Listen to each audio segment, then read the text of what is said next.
The army trained and strengthened that mighty organizing impulse which we found everywhere in the fatherland.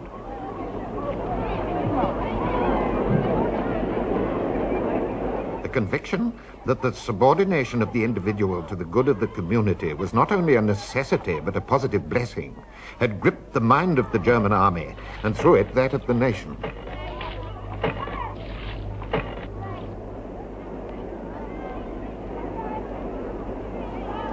With Prussia as the core, the German Empire was the most powerful military organism in the world. And at its head, posturing, gesturing, stood the all-powerful Kaiser, challenging Europe. Without Germany, and without the German Kaiser, no great decisions must ever be taken. If this should happen, the position of Germany in the world would vanish forever. And I do not purpose that this should ever happen. To employ suitable, and if necessary, violent means ruthlessly is my duty, my fair privilege. Germany's neighbors watched her clamorous progress with alarm. The Republic of France uneasily remembered her overwhelming defeat at Germany's hands in 1870. Then the rich lands of Alsace and Lorraine had been torn from her. Patriotic Frenchmen bitterly resented the loss, and the bitterness was passed on to new generations. Think that the motherland is your second mother, that she weeps and suffers over the children they have torn from her bosom.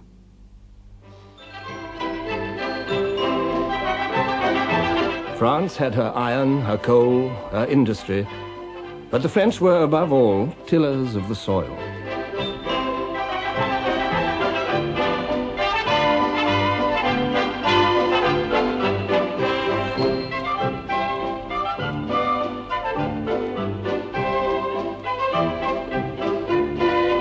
The produce of her fields and vineyards made France self-supporting. The French cared for good food. The specialities of each province acquired international fame. And while the ploughland and pastures of the provinces fed Paris, Paris itself fertilized not only France, but Europe too. The curiosity and enthusiasm of Parisians matched a period which seemed to produce new novelties every day.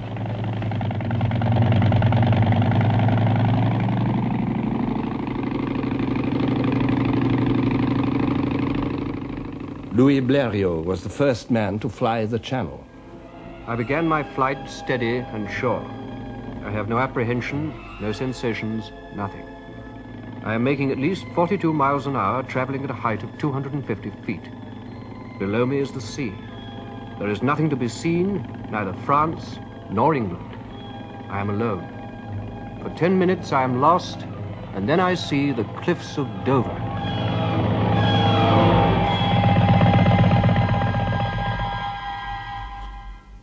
There were flying experiments of another kind, not so successful.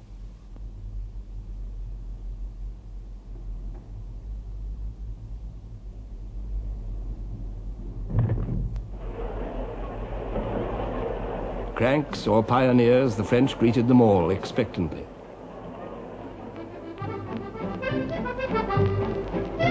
A moving pavement was displayed at the exhibition of 1900. Looking down from it, Paris was truly sovereign of cities, seemliest in sight.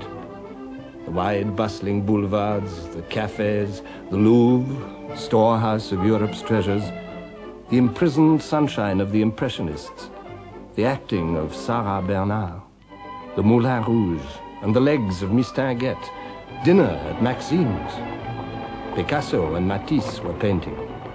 In her quiet laboratory, Madame Curie was discovering radium. Paris was the Mecca of the West.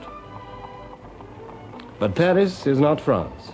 The glamour of Paris did not reflect the deepest truths about the French.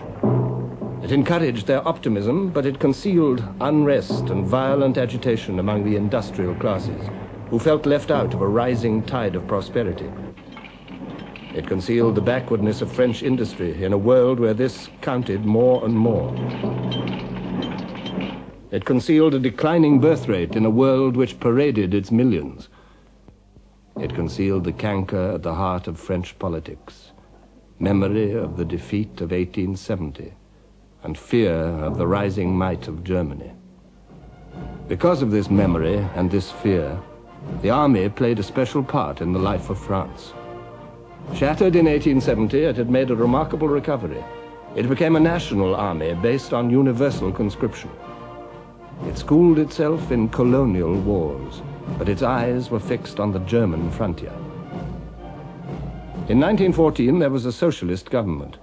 Anti-militarism, pacifism, and internationalism were being proclaimed with swelling voices. The delegates of the workers' organizations judge that wage earners obliged to go to war have this alternative only: either to take up weapons in order to menace other wage earners, or to take up battle against the common foe, capitalism. Anti-militarist and anti-patriotic propaganda must become ever more intense and audacious.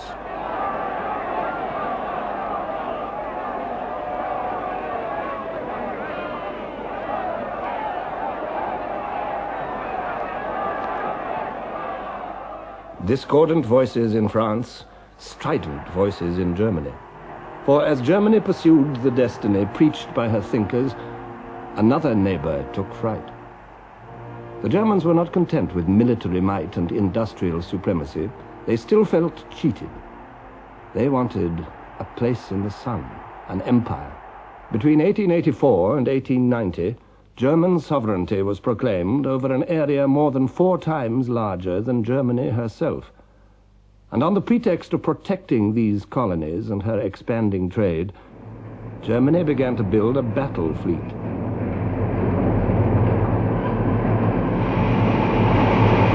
This was a threat that any British newspaper reader could understand.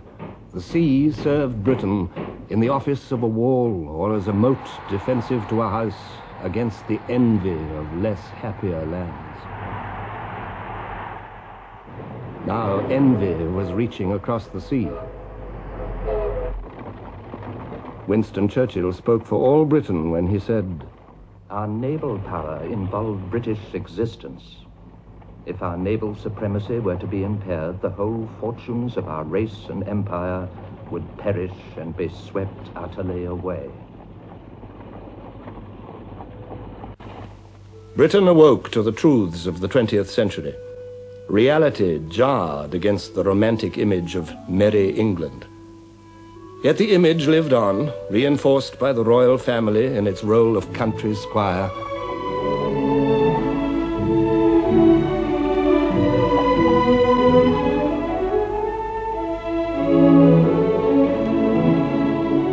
Englishmen liked to think of themselves in these terms. They attached magical virtues to walking over fields.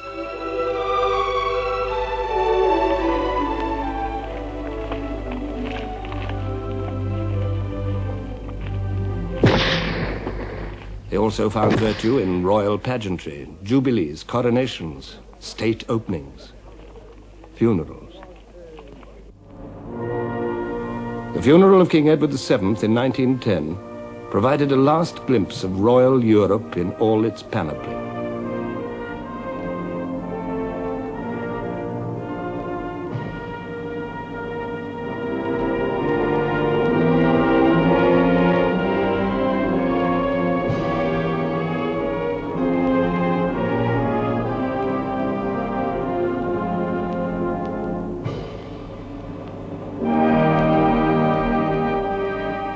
Nine kings followed Edward's coffin through the streets of London.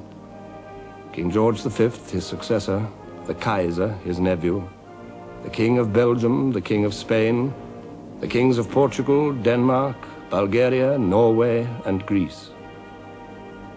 The watching, awe-struck crowds were reminded that Britain was the center of an empire on which the sun never set.